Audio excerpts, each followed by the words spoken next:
नमस्कार दोस्तों, आप सभी का इस चैनल में बहुत बहुत स्वागत है। तो हम लोग इस वीडियो में एडुटेरिया पब्लिकेशन का ऑफलाइन टेस्ट सीरीज कवर कर रहे हैं, जो कि बीपीएससी 70 और किसी भी पीसीएस एग्ज़ाम के लिए काफ़ी इम्पोर्टेंट है। तो ये देखिए, एनसीईआरटी फाउंडेशन पर यह टेस्ट सीरीज आधारित है और ये इसका जो टेस्ट फॉर्मेट है उसमें एनसीईआरटी के हिस्ट्री के प्रश्न पूछे जाएंगे, टोटल 80, जिसमें आपको क्लास 9 और 10 और 11 के प्रश्न होंगे और साथ में आपको इसमें 20 करंट अफेयर्स के प्रश्न हैं, जो कि आपको 15 से लेकर 21 जनवरी 2024 तक के हैं। तो दोस्तों, यह टेस्ट सीरीज है काफ़ी इंपॉर्टेंट है पीसीएस एग्ज़ाम के लिए, क्योंकि टेस्ट सीरीज का अपना अलग ही महत्व होता है। किसी भी एग्ज़ाम में तैयारी करने के लिए टेस्ट सीरीज को मानना बहुत ज़रूरी है। तो इसमें देखिए, यह तीसरा नंबर का टेस्ट सीरीज है। इस वीडियो में हम लोग इससे पहले 1 और 2 टेस्ट सीरीज 2 अलग अलग वीडियो में कवर कर चुके हैं। अगर आपको ये टेस्ट सीरीज चाहिए तो आप हमारे चैनल को विजिट कर सकते हैं। वहाँ हमारे चैनल पे आपको 1 और 2 दोनों टेस्ट सीरीज आपको अवेलेबल है। तो चलिए, और इसमें क्या क्या है इस टेस्ट सीरीज में बताया गया है। इसमें देखिए, पूरे 100 मार्क्स के क्वेश्चन हैं, 100 मार्क्स के, और क्या इसमें 100 क्वेश्चन है पूरे, और सभी इक्वल मार्क्स कैरी करते हैं, यानी हर एक क्वेश्चन 1 मार्क्स का है और नो नेगेटिव मार्किंग है। इसमें कोई भी नेगेटिव मार्किंग का कोई भी ऑप्शन नहीं है कि इसमें नेगेटिव मार्किंग होगा ही। तो चलिए, ये जो टेस्ट सीरीज है आपको हिंदी और इंग्लिश दोनों मीडियम में आपको अवेलेबल मिल जाएंगे। देखिए, ये सभी हिंदी वाले मीडियम में अवेलेबल हैं और ये इंग्लिश मीडियम में टेस्ट सीरीज अवेलेबल है। तो जिन भी दोस्तों को हिंदी मीडियम वाले हैं वो हिंदी में कवर करेंगे और जो इंग्लिश में है उसको इंग्लिश में क्वेश्चन को कवर करेंगे। तो चलिए, हम लोग इस टेस्ट सीरीज नंबर 3 स्टार्ट करते हैं, जो कि हम लोग हिंदी में कवर करने वाले हैं टेस्ट सीरीज नंबर 3। तो पहला प्रश्न है हमारा टेस्ट सीरीज नंबर 3 का, औपनिवेशिक शासन में अंग्रेजों द्वारा जंगल काटने के क्या क्या कारण थे। तो चलिए, शाही नौसेना हेतु लकड़ी की आपूर्ति के लिए, जी यह कारण थे, सही है। रेल लाइनों के प्रसार के लिए, इसका भी कारण थे जंगल काटने का। व्यावसायिक कृषि बागानों के प्रसार के लिए, जी तीनों कारण जंगल काटने के कारण थे, यानी ऑप्शन नंबर 1, 2, 3 तीनों सही होगा। ऑप्शन डी इसका राइट आंसर है। भारतीय वन सेवा की स्थापना किस वर्ष की गई। तो दोस्तों, यह 1864 ईस्वी में की गई, यानी ऑप्शन नंबर सी इसका राइट आंसर होगा, 1864। नेक्स्ट है हमारा, इंपीरियल फॉरेस्ट रिसर्च इंस्टीट्यूट के संबंध में निम्नलिखित कथनों पर विचार करें। तो इसकी स्थापना वर्ष 2005 में हुई, देहरादून में। जी नहीं दोस्तों, वहाँ जिस पद्धति से शिक्षा दी जाती थी उसे वैज्ञानिक वानिकी कहा गया। जी यह ऑप्शन नंबर 2 आपका करेक्ट है। यह दूसरा कथन जो है सत्य है, यानी ऑप्शन बी इसका राइट आंसर होगा। नेक्स्ट है हमारा, वन अधिनियम 1878 के संबंध में निम्नलिखित कथनों पर विचार करें। जंगल को 3 श्रेणी में विभाजित किया गया, आरक्षित, सुरक्षित एवं ग्रामीण। जी यह सही है। वन अधिनियम 1878 के तहत सबसे अच्छे जंगलों को आरक्षित वन कहा गया। गांव वाले केवल सूखी लकड़ी एवं विशेष प्रकार के औषधि जंगल से ले सकते थे। जी नहीं दोस्तों, ये दूसरा जो ऑप्शन है ये गलत है, यानी केवल ऑप्शन नंबर ए इसका राइट आंसर होगा, जो कि वन अधिनियम 1878 के संबंध में सही है। तो सही कथन केवल 1 है। झूम की खेती के नाम एवं संबंधित क्षेत्र का सही मिलान करें। तो पहला है हमारा लादिंग। लादिंग का जो है दक्षिण पूर्व एशिया से संबंध है। दूसरा है हमारा मिल्पा। मिल्पा का संबंध है दोस्तों आपका मध्य अमेरिका से। चितमेन का संबंध है आपका अफ्रीका से, और चीना का संबंध है श्रीलंका से, यानी DCBA इसका राइट आंसर है। ऑप्शन नंबर सी इसका करेक्ट आंसर हो जाएगा। नेक्स्ट है, यूरोपीय वन रक्षक घुमंतु खेती के विरुद्ध क्यों थे। तो घुमंतु खेती वाली जमीन इमारती लकड़ी के उत्पादन के लिए प्रतिकूल हो जाती थी। जी इसका कारण सही है। जंगल जलाते समय बाकी बेशकीमती पेड़ों के जलने का खतरा होता था, ये भी कारण है दोस्तों। लगान वसूली की शासनिक परेशानी से बचने हेतु। जी दोस्तों, ये भी है घुमंतु खेतों के विरुद्ध का कारण, यानी कि 1, 2, 3 तीनों सही आंसर होगा। ऑप्शन डी इसका राइट आंसर है। अंग्रेजों द्वारा वन व्यापार को सरकारी नियंत्रण में लेने के क्या प्रभाव हुए। इसका प्रभाव देखिए, वन व्यापार की इज्जतदारी यूरोपीय व्यापारी कंपनियों को सौंप दी गई। जी दोस्तों, ये प्रभाव हुए। स्थानीय लोगों द्वारा शिकार करने और पशुओं के चराने पर बंदिश लगा दी गई, ये भी प्रभाव हुए। कुछ घुमंतु समुदाय खदानों और बागानों में काम करने को मजबूर हुए, ये भी इसका प्रभाव हुए, यानी ऑप्शन नंबर 1, 2, 3 तीनों सही होगा। ऑप्शन डी इसका करेक्ट आंसर होगा। देवसारी या मान किसे कहा जाता था। देवसारी या मान जो है जनजातीय क्षेत्र में लकड़ी के बदले लगने वाला शुल्क था, वह था देवसारी या मान, यानी ऑप्शन नंबर सी इसका करेक्ट आंसर होगा। नेक्स्ट है हमारा ब्लेंडॉग-गोइस्टेन व्यवस्था। क्या है? ब्लेंडॉग-गडिस्टेन व्यवस्था के संबंध में निम्नलिखित कथनों पर विचार करें। यह व्यवस्था अंग्रेजों द्वारा बस्तर में प्रारंभ किया गया था। जी नहीं दोस्तों, इसे गांव वाले की लगान मुक्ति के बदले लकड़ी ढोने के लिए मुफ्त में भैंसे उपलब्ध कराएंगे। जी दोस्तों, ये सही है इस व्यवस्था के बदले, यानी केवल ऑप्शन नंबर 2 इसका सही आंसर होगा। Option B is right answer. सरना, देवरा, कुड्डू, कान, राय इत्यादि क्या थे? तो दोस्तों ये थे जनजातीय लोगों के लिए पवित्र बगीचा, यानी ऑप्शन सी इसका करेक्ट आंसर हो जाएगा। चलिए नेक्स्ट है चरवाहा समूह तथा उनसे संबंधित तथ्य से मिलान करें। एक तरह है चरवाहा समुदाय और दूसरी तरफ है संबंधित तथ्य। तो चलिए गोल्ला समुदाय का संबंध है गाय भैंस पालते थे वे। दूसरा है कुर्मा समुदाय, वह भेड़ बकरियां पालते थे। और तीसरा रायका समुदाय जो कि राजस्थान से संबंधित है। और धंगर समुदाय जो है महाराष्ट्र से संबंधित है। यानी BACD इसका करेक्ट आंसर होगा। ऑप्शन नंबर बी इसका करेक्ट आंसर हो जाएगा, BACD। चलिए नेक्स्ट है प्राचीन काल के भ्रमणकारियों के संबंध में निम्नलिखित कथनों पर विचार करें। तो चल पहला कथन है हमारा, व्यापार अवसरों की तलाश में एक स्थान से दूसरे स्थान तक भ्रमण करते रहे। ये करेक्ट है। पुजारी और तीर्थयात्री ज्ञान और आध्यात्मिक शांति के लिए दूर दूर तक यात्राएं करते रहे। ये भी करेक्ट है, यानी सत्य कथन ऑप्शन नंबर सी इसका राइट आंसर होगा। 1 और 2। देखिए इंग्लिश के प्रश्न हैं, जो भी इंग्लिश वाले मीडियम वाले हैं वो इंग्लिश में इसको सॉल्व करेंगे। इसको वीडियो को पॉज करके धीरे धीरे से। नेक्स्ट है हमारा, प्राचीन काल के विभिन्न यात्रियों के माध्यम से क्या क्या विभिन्न क्षेत्रों के मध्य आदान प्रदान नहीं होता था? तो मूल्य एवं मान्यताएं ये तो होता था, हुनर होता था, विचार होता था, आविष्कार होता था, कीटाणु एवं बीमारियां भी आदान प्रदान होती थी। यानी कि ऑप्शन नंबर डी इसका करेक्ट आंसर होगा, जो कि इनमें से कोई नहीं। ऑप्शन डी इसका करेक्ट आंसर हो जाएगा। पश्चिमी तट के क्षेत्र में पाई गई 9वीं शताब्दी के बाद की स्मृति शिला जो गोवा संग्रहालय में सुरक्षित है, में किसके महत्व का पता चलता है? उसमें आपका समुद्री व्यापार के संबंध पता चलता है, जिसको हम लोग कहते हैं मैरीटाइम ट्रेड इंग्लिश में, उसके भी पता चलता है। यानी ऑप्शन बी इसका करेक्ट आंसर है। सिल्क मार्ग के संबंध में निम्नलिखित कथनों पर विचार करें। तो पहला है कि सिल्क मार्ग केवल जमीनी भूभाग से ही गुजरता था। जी नहीं दोस्तों, ये केवल जमीनी भूभाग से नहीं गुजरता था।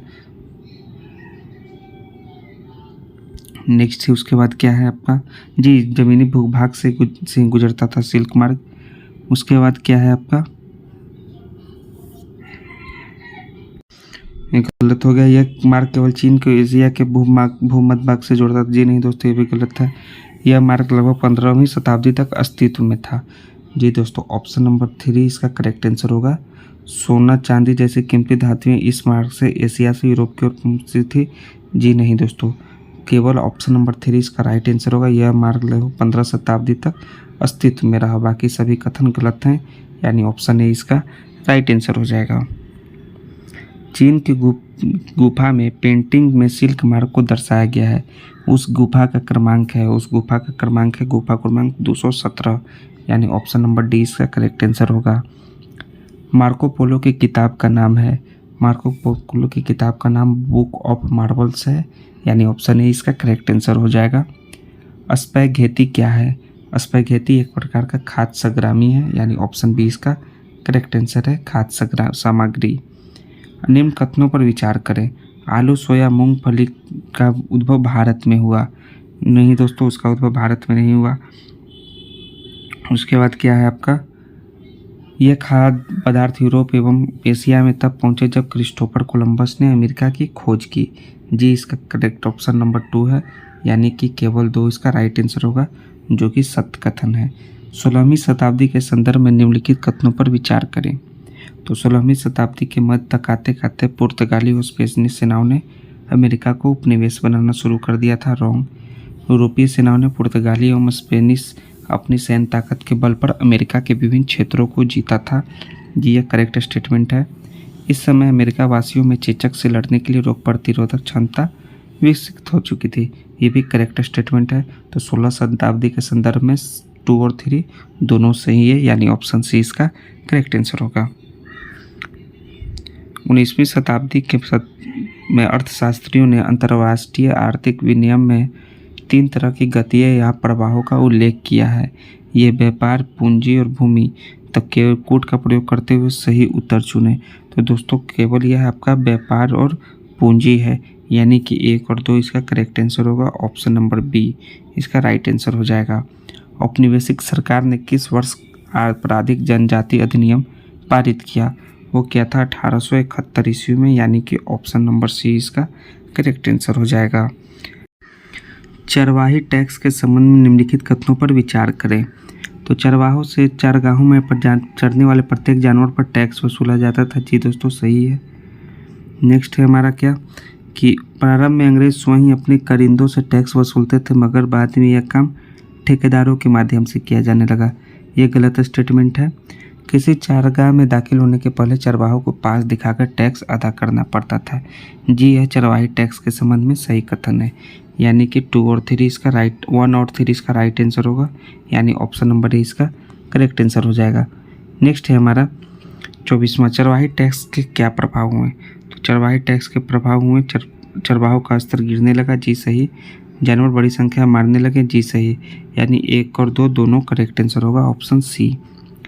मासाई लैंड के संबंध में निम्नलिखित कथनों पर विचार करें। मासाई लैंड यह इथोपिया से लेकर तंजानिया तक फैला था। जी नहीं दोस्तों।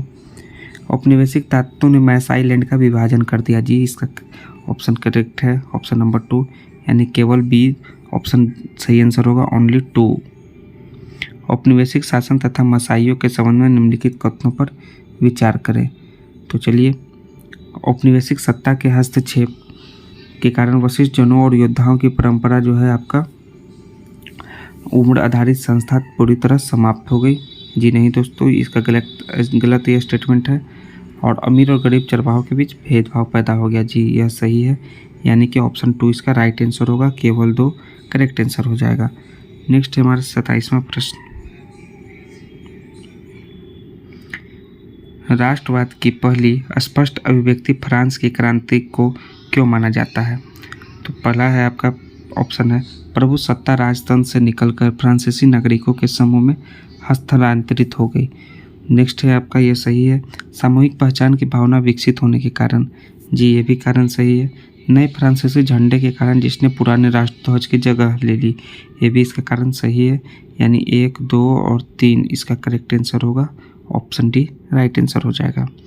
नेपोलियन के नागरिक संहिता में निम्न प्रभाव थे। पहला है जन्म पर आधारित विषयाधिकार समाप्त कर दिया। जी सही है। कानून के समक्ष बराबरी और संपत्ति के अधिकार को सुरक्षित बनाया। ये भी सही है। इस संहिता को फ्रांसीसी नियंत्रण के अधीन क्षेत्रों में भी लागू किया गया। ये भी सत्य कथन है, यानी 1, 2 और 3 तीनों सत्य कथन है, ऑप्शन डी इसका राइट आंसर हो जाएगा। हैब्सबर्ग साम्राज्य के संबंध में निम्नलिखित कथनों पर विचार करें। तो पहला कथन है यह बहुभाषी तथा बहुनस्ली साम्राज्य था। जी दोस्तों ये करेक्ट आंसर होगा, बहुभाषी तथा नस्ली साम्राज्य था। यह साम्राज्य ऑस्ट्रिया तथा हंगरी पर शासन करता था। ये भी करेक्ट स्टेटमेंट है, यानी सत्य कथन 1 और 2 दोनों है, यानी ऑप्शन सी इसका राइट आंसर होगा। एली क्या थी? एली क्या थी दोस्तों? वो थी एक कपड़ा नापने का पैमाना, यानी ऑप्शन नंबर 20 का करेक्ट आंसर हो जाएगा। एली कपड़ा नापने का पैमाना थी। नेक्स्ट हमारा 31वां प्रश्न, 1815 के बाद यूरोप में पुनः स्थापित रूढ़िवादी व्यवस्था की निम्नलिखित विशेषताएं थी। तो इसके राजतंत्र सही है, चर्च सही है, सामाजिक ऊंच नीच को बनाए रखना ये भी सही है, निजी राज संपत्ति को राज्य के अधीन लाना ये गलत है, यानी 1, 2, 3 तीनों सही होगा, ऑप्शन नंबर ए इसका राइट आंसर हो जाएगा। जूसेपे मेत्सिनी के संबंध में निम्नलिखित कथनों पर विचार करें। वह कार्बोनारी के गुप्त संगठन का सदस्य बना। जी दोस्तों, उसने 2 और भूमिगत संगठनों की स्थापना की। पहला था बर्न में यंग इटली और दूसरा मर्सई में यंग यूरोप। जी नहीं दोस्तों, ये ऑप्शन नंबर 2 आपका गलत है, यानी कि केवल ए ऑप्शन सही होगा, ऑप्शन नंबर ए। मैटरनिक ने किसे हमारी सामाजिक व्यवस्था का सबसे खतरनाक दुश्मन बताया है? वो बताया है आपको जूसेपे मेत्सिनी के, यानी कि ऑप्शन नंबर 20 का करेक्ट आंसर हो जाएगा, जिसे हमारी व्यवस्था सामाजिक व्यवस्था का सबसे खतरनाक दुश्मन बताया है Giuseppe Mazzini, option B correct answer है। यूनान ऑटोमन साम्राज्य से कब स्वतंत्र हुआ? स्वतंत्र हुआ वो 1832 ईस्वी में। रूमानीवाद के संबंध में निम्नलिखित कथनों पर विचार करें। तो रूमानीवाद के संबंध में दोनों कथन आपका सही है दोस्तों, यानी ऑप्शन नंबर सी इसका करेक्ट आंसर हो जाएगा। पोलैंड के रूस के विरुद्ध समाज राष्ट्रवादी भावना का मुख्य स्रोत क्या था? तो इसका मुख्य स्रोत था लैंग्वेज, यानी ऑप्शन नंबर सी इसका करेक्ट आंसर होगा दोस्तों, भाषा। 1848 के फ्रांस की क्रांति के संबंध में निम्नलिखित कथनों पर विचार करें। तो पहला कथन है आपका, इसके क्रांति के पीछे मुख्यतः आर्थिक कारण जिम्मेदार थे। जी सही है। 21 वर्ष से ऊपर सभी पुरुषों को मर्दाधिकार मिल गया, ये भी सही है। गणतंत्र घोषित कर काम के अधिकार की गारंटी दी गई, ये भी सही है, यानी ऑप्शन नंबर डी इसका करेक्ट आंसर हो जाएगा। 1, 2, 3 जो 1848 के फ्रांस की क्रांति के संबंध में सत्य है। सेंट पॉल चर्च में फ्रैंकफर्ट संसद का आयोजन किस वर्ष हुआ? वो हुआ 1848 ईस्वी में, यानी ऑप्शन नंबर डी इसका करेक्ट आंसर होगा। जर्मनी के एकीकरण के संबंध में निम्नलिखित कथनों पर विचार करें। तो ऑटो वन बिस्मार्क ने ऑस्ट्रेलिया की सेना और नौकरशाही की मदद से जर्मनी को एकत्रित किया। तो जी नहीं दोस्तों, 7 वर्ष के दौरान पर्सा, डेनमार्क और फ्रांस से तीनों युद्धों में ऑस्ट्रिया की जीत हुई और एकीकरण की प्रक्रिया शुरू हुई। ये भी गलत है जर्मनी के एकीकरण के संबंध में, यानी कि ना ही 1 सही होगा ना ही 2 सही होगा। ऑप्शन नंबर डी आपका करेक्ट आंसर हो जाएगा, ना 1 ना ही 2। नेक्स्ट है हमारा 40वां प्रश्न। मित्सिनी क्रांतिकारी आंदोलन के द्वारा इटली को गणराज्य बनाने का प्रयास किया। ये इटलीकरण के संबंध में जो सत्य कथन है उसको चुनना है आपको। तो जी दोस्तों ये करेक्ट ऑप्शन है। नेक्स्ट है हमारा मंत्री प्रमुख काबूर जो जनतंत्र में विश्वास रखता था, फ्रांस से सार्डिनिया पिटमॉन्ट की एक चतुर कूटनीति संबंधी से 1859 में ऑस्ट्रेलियाई बलों को हरा पाने में कामयाब हुआ। तो ये फॉल्स है। जोसेफ गैरिबाल्डी के नेतृत्व में भारी संख्या में सशस्त्र स्वयंसेवकों ने युद्ध में हिस्सा लिया, यह सही है, यानी 1 और 3 दोनों सही होगा। ऑप्शन सी इसका करेक्ट आंसर हो जाएगा।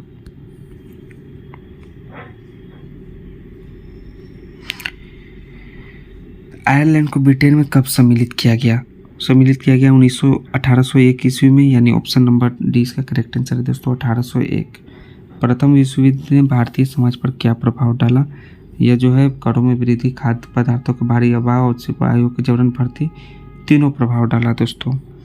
रॉलेट एक्ट के संबंध में असत्य कथन का चयन करें। असत्य कथन है भारतीय सांसदों ने भारी विरोध के बावजूद इस कानून को ब्रिटिश सांसद बहुत जल्दबाजी में पारित कर दिया था। जी नहीं दोस्तों, यह आपका सत्य कथन है, यानी ऑप्शन नंबर ए इसका करेक्ट आंसर हो जाएगा। 1919 में खिलाफत समिति का गठन कहाँ किया गया था? इसका समिति का गठन बॉम्बे में किया गया, यानी ऑप्शन नंबर बी इसका करेक्ट आंसर हो जाएगा। नेक्स्ट है हमारा महात्मा गांधी की पुस्तक हिंद स्वराज किस वर्ष लिखी गई थी? वो लिखी गई थी 1909 ईस्वी में, यानी ऑप्शन नंबर ए इसका करेक्ट आंसर है। असहयोग आंदोलन के संचालन के संबंध में निम्नलिखित कथनों पर विचार करें। तो जो है आपका आंदोलन की शुरुआत शहरी मध्यवर्गीय ने की, ये करेक्ट है। और भारतीय खादी कपड़ों के महंगे होने के कारण गरीबी द्वारा विदेशी कपड़ों का व्यापार बहिष्कार लंबे समय तक नहीं किया गया, ये भी सही कथन है असहयोग आंदोलन का, यानी कि केवल 1 और 3 सत्य कथन है। अवध किसान सभा के गठन से संबंधित निम्नलिखित कथनों पर विचार करें। 47वां प्रश्न है। तो इसका जो है सत्य कथन का चयन करना है। तो ये जो है इसका गठन 1920 में किया गया, ये भी सही है। ये कुछ अन्य लोगों ने नेतृत्व में इसका गठन किया, ये भी सही है और ये भी सही है दोस्तों, यानी ऑप्शन नंबर डी इसका राइट आंसर है, जो कि अवध किसान सभा के गठन के संबंध में दिया गया है, ऑप्शन डी।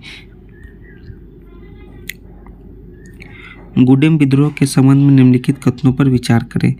गुडेम विद्रोह, इसमें जो होगा आपका 2 और 3 जो है जिसका करेक्ट आंसर हो गुरिल्ला आंदोलन था, जिसका नेतृत्व अल्लूरी सीताराम राजू ने किया और राजू महात्मा गांधी की महानता के गुण गाते थे, यानी कि केवल 2 और 3 इसका राइट आंसर होगा, ऑप्शन बी।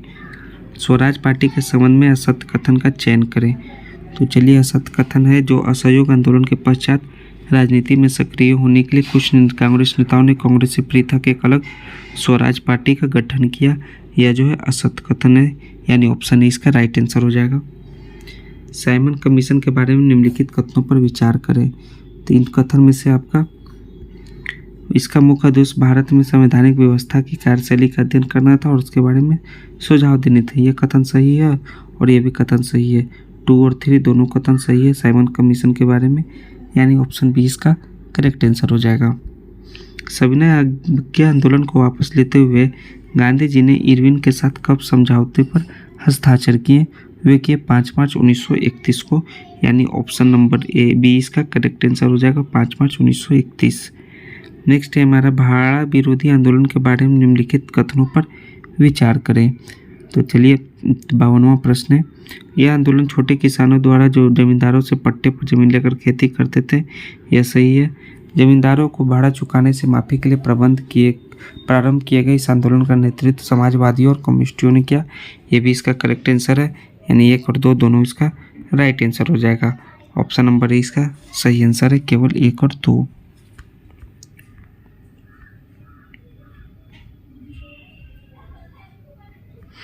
नेक्स्ट है भारतीय वाणिज्य एवं उद्योग परिसंघ federation of Indian chamber of commerce and industry FICCI का गठन कब किया गया? वो 1927 में किया गया, यानी ऑप्शन नंबर सी इसका करेक्ट आंसर है। राष्ट्रीय आंदोलन में महिलाओं की भागीदारी से संबंधित निम्नलिखित कथनों पर विचार करें तो और इसमें असत्य कथन का चयन करें। तो इनमें से जो होगा असत्य कथन कोई भी नहीं है दोस्तों, उपरोक्त में से कोई नहीं। ऑप्शन डी सही है, यानी ऑप्शन नंबर सी 1, 2, 3 तीनों जो है सत्य कथन है। डॉक्टर अंबेडकर ने किस वर्ष दलित के लिए दलित या दलित वर्ग एसोसिएशन का गठन किया?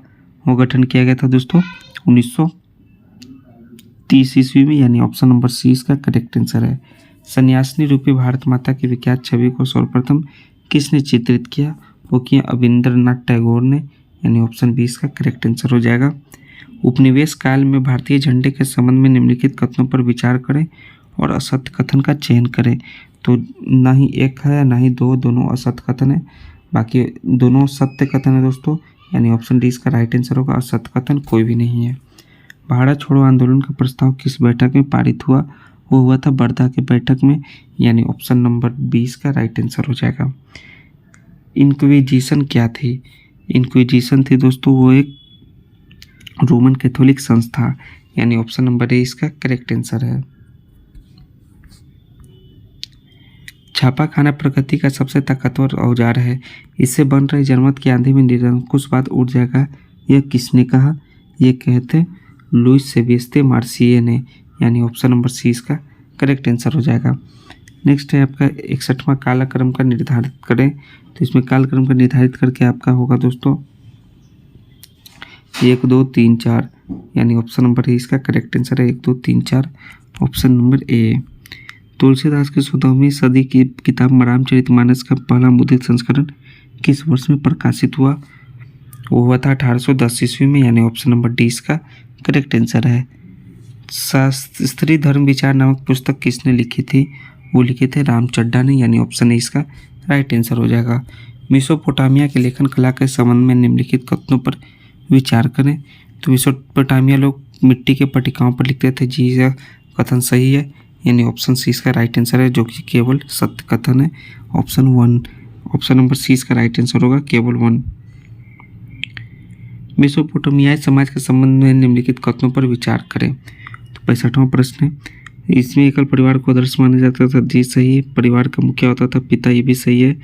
पशुधन खेत आदि सभी उनके पुत्रों को मिलते थे, ये भी सही है, यानी 1, 2, 3 इसका करेक्ट आंसर होगा। Option A 2, 3, option D. Mesopotamia के नगर नियोजन के संबंध में निम्नलिखित कथनों पर विचार करें। तो मेसोपोटामिया में नगर नियोजन पद्धति सुदृढ़ थी, जी सही। मोहनजोदाड़ो की तरह जल निकासी के लिए व्यवस्था की गई, जी सही। कमरों के अंदर रोशनी खिड़की से नहीं बल्कि आंगन में खुले दरवाजों से आते थे, यह गलत स्टेटमेंट, जी सही। यह आपका सही स्टेटमेंट है, बाकी ये दोनों गलत स्टेटमेंट है, यानी ऑप्शन नंबर आपका ए इसका राइट आंसर होगा, जो कि असत्य कथन है। 1 और 2।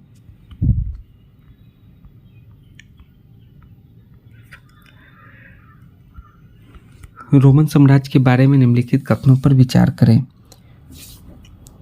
तो चलिए पहला कथन है आपका एकल परिवार का चलन था, जी सही है। पुत्री का मुख्य उत्तराधिकार रहता था, जी सही है।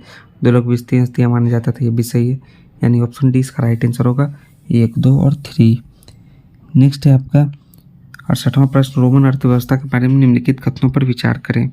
ये तीनों कथन को पढ़ना है और इसका जो राइट आंसर होगा दोस्तों केवल 1 और 3, यानी ऑप्शन नंबर 20 का करेक्ट आंसर हो जाएगा।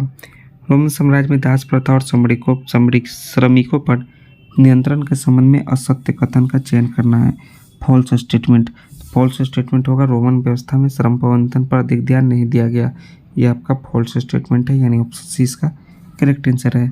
मंगोलों से संबंधित यास क्या था? मंगोलों से संबंधित यास था मंगोल जाति की परंपरागत प्रथाओं का संकलन, यानी ऑप्शन नंबर सी इसका करेक्ट आंसर है। अमेरिकी गृह युद्ध के बाद भारत पर क्या परिणाम हुए?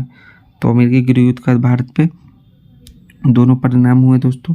कच्चे माल की समस्या उत्पन्न हो गई और निर्भरता भारतीय कृषि पर बढ़ गई, यानी ऑप्शन सी इसका करेक्ट आंसर हो जाएगा। गिरमिटिया मजदूरों का सबसे ज़्यादा कहाँ भेजा जाता था? सबसे ज़्यादा दोस्तों भेजा जाता था वो कैरिबियाई देश में, यानी ऑप्शन 20 का करेक्ट आंसर हो जाएगा। नेक्स्ट है 18वीं सदी के अंत में दशकों में ब्रिटेन की अर्थव्यवस्था के संदर्भ में निम्नलिखित कथनों पर विचार करें और कौन से कथन सत्य हैं। तो ब्रिटेन की अर्थव्यवस्था के संदर्भ में पहला कथन और दूसरा कथन सत्य है, तीसरा गलत है, यानी ऑप्शन ए इसका करेक्ट आंसर हो जाएगा। आधुनिकीकरण के युग में के संबंध में निम्नलिखित कथनों पर विचार करें। आधुनिकीकरण के संबंध में तो जी दोस्तों ना ही एक सही है और ना ही 2 सत्य है, यानी ऑप्शन नंबर डी इसका करेक्ट आंसर हो जाएगा। औद्योगिकरण के युग में यूरोप में गिल्ड था। क्या यूरोप में गिल्ड था? इसका करेक्ट आंसर हो जाएगा वो है समृद्ध उत्पादनों का संगठन, यानी ऑप्शन नंबर ए इसका करेक्ट आंसर है। निम्नलिखित कथनों पर विचार करें और कौन सा कथन सत्य है। तो जी दोस्तों ब्रिटेन में कपास उद्योग 1840 दशक तक औद्योगिकरण के पहले चरण में सबसे बड़ा उद्योग बन चुका था, यानी ऑप्शन 20 का करेक्ट आंसर है। 19वीं सदी के मध्य में यूरोप के संदर्भ में निम्नलिखित कथनों पर विचार करें। तो जी दोस्तों ये ऑप्शन नंबर 1 और ऑप्शन नंबर 3 इसका सत्य स्टेटमेंट है, यानी ऑप्शन सी इसका करेक्ट आंसर हो जाएगा, केवल 1 और 3। उपनिवेशिक औद्योगिकरण के अंतर्गत भारतीय व्यापार के संदर्भ में निम्नलिखित कथनों पर विचार करें। तो जो है आपका ऑप्शन नंबर 1 और 2 दोनों कथन सत्य हैं, यानी ऑप्शन सी इसका करेक्ट आंसर हो जाएगा, जो कि उपनिवेशिक औद्योगिकरण के अंतर्गत दिए गए हैं। पूर्ण स्वराज की मांग को कांग्रेस ने औपचारिक रूप से किस अधिवेशन में मान लिया था? वो मान लिया था लाहौर अधिवेशन, यानी ऑप्शन बी इसका करेक्ट आंसर होगा। ब्रिटेन वुड्स समझौता किस वर्ष हुआ था? ये हुआ था दोस्तों 1964 ईस्वी में, यानी 1944 ईस्वी में, यानी ऑप्शन नंबर इसका करेक्ट आंसर है 1944 में ब्रिटेन वुड्स समझौता। वैश्विक अच्छे लिंग समानता और समता के लिए गठबंधन के संदर्भ में निम्नलिखित कथनों पर विचार करें। तो कौन सा कथन सत्य है? तो इसे भारत में लॉन्च किया गया, ये भी सही है और ये भी सही है, यानी ऑप्शन नंबर आपका डी इसका करेक्ट आंसर हो जाएगा 81वां प्रश्न का। नेक्स्ट है मत्स्य पालन समिति COFI निम्नलिखित में से किस अंतर्राष्ट्रीय संगठन के सहायक संस्था के रूप में कार्य करती है? वो करती है दोस्तों आपका खाद्य एवं कृषि संगठन FAO के, यानी ऑप्शन नंबर 20 का करेक्ट आंसर है FAO खाद्य एवं कृषि संगठन। निम्नलिखित कथनों पर विचार करें। ये जो है कथन आपका बोइंग सुकन्या कार्यक्रम जो है मुख्य रूप से भारतीय एरोस्पेस क्षेत्र में कौशल विकास और रोजगार क्षमता को बढ़ावा देने पर केंद्रित करता है। ये कथन सत्य है, ये गलत है, यानी केवल number A option correct answer हो जाएगा। मंदिर वास्तुकला की नागर शैली के संदर्भ में निम्नलिखित कथनों पर विचार करें। तो इसमें जो है पहला कथन और चौथा कथन जो है नागर शैली का करेक्ट है, यानी ऑप्शन नंबर डी इसका राइट आंसर हो जाएगा। चंदका दमपारा वन्यजीव अभ्यारण्य के संदर्भ में निम्नलिखित में से कौन से कथन सत्य हैं? तो ये पहला कथन सत्य है दोस्तों और चौथा कथन सत्य है, यानी कि ऑप्शन नंबर डी इसका भी करेक्ट आंसर है, केवल 1 और 4। नेक्स्ट है हमारा निम्नलिखित में से कौन सी स्थापत्य शैली मुख्य रूप से केरल के गरुड़वयू मंदिर में देखी जाती है? तो है आपका द्रविड़न, यानी ऑप्शन ए इसका करेक्ट आंसर है द्रविड़न। नेक्स्ट है भूमि प्रबंधन के संदर्भ में व्यापक और सूचित निर्णय लेने के लिए निम्नलिखित में से कौन सी प्रणाली सबसे प्रभावी मानी जाती है? तो मानी जाती है दोस्तों भौगोलिक सूचना प्रणाली, यानी ऑप्शन नंबर ए इसका करेक्ट आंसर है जीआईएस जो है सबसे प्रभावशाली मानी जाती है। हाल ही में इसरो द्वारा विकसित दृश्य अलर्ट सिस्टम 2.0 निम्नलिखित में से किस उद्देश्य को पूरा करता है? उसको पूरा करने का उद्देश्य है मछली पकड़ने वाले नौका से आपातकालीन संदेश भेजना, यानी ऑप्शन ए इसका राइट आंसर हो जाएगा।